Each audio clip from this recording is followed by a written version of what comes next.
My dad's walking. Dad, The meatloaf! go around front. I'm doing something. All right, guys. Thank you for joining us here on the first episode of the Mike and Smythe, or the Smike and Mike show. I messed up already. I said Smike. All right, well, start over. That was great, and just roll with it. They can edit this Great. stuff.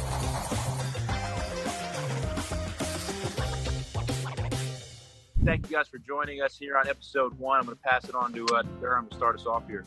Yeah, all right, everyone. Well, we are just trying to find a way to pass some time during these interesting circumstances. So we're throwing together the show. It'll probably be a lot of comedy and just, talks of everyday stuff. So we want to start with how we first met. So we did meet at the Senior Bowl. Okay. Hey, good luck out there. Thanks, man. Okay. True. We were on the same Senior Bowl team. True. Yeah, here's the thing about that. I knew about you coming into it because when we would play games at like 3:30 in college, I would come back and watch highlights.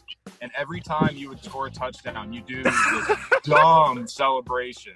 Shots fired! And every single time it was on TV, I'd be in my room with my boys. And I'd be like, dude, that dude is, I hate that guy. What a dumb celebration. So that's all I knew about you coming into it. Right. So, and then obviously, you learn to know a lot about me, and you realize I'm a great guy. Then we got drafted, not on the same day, but in the same year. So then we got drafted. Yeah, that's correct. From day one, we were roommates in the hotel for training camp, for OTAs, home games, away games, all that kind of stuff. And, the friendship is just, grown from there. Back when I was repping 46 and you were repping 86. Good days. That is true. We've come a long way since then. We got to insert a picture here. There's a great picture. We'll just insert it there. We know what the picture is. Yeah, back in the original days. Yeah. All right, well, yeah, that's how we first met. Aww. You personally during the quarantine, how's it been? What you've been doing? I know I need to start with, you're a guy who has no hobbies. Like, you don't have a hobby. So I'm interested to hear. My screen time on my cell phone is through the roof. It's definitely not something I'm proud of. Through the roof. So ended up, kind of putting a gym together in the garage. Here in my garage. Huge. Trying to work out from home, just trying to make the most of it. I've been trying to pick up hobbies too. I'm more of a hobby guy than you are, but trying to pick up some hobbies. My cooking has been incredible. At this point, I'm going to come out of this like full-fledged chef. Every night I'm whipping it up.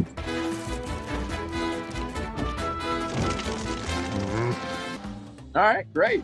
Well, how about we get into a few entertaining topics and get this thing rolling? 6.5 hours later. So, moving on, we have an interesting one here. It's a belief that you hold. All right, I'll get into the details quick here. So I'm not gonna sit here and say that I don't entirely 100% believe that the sun is not hot, okay? Because I do. And I know people are, the atmosphere thickens when you get closer to the sun. I get that, okay? That's the science. That's not what happens, no. What I'm saying is that if the sun is so hot, mm-hmm. why is there snow on the top of mountains when it's closer to the sun? Hello, darkness, but it's then my warm old on the friend. ground in certain spots of the world. That doesn't make sense. I think it's something to ponder, something to think about. Oh man, no, it's absolutely not something to discuss. You also mentioned the fact that you were confused by the fact that space is cold. Like closer to the sun, space is cold.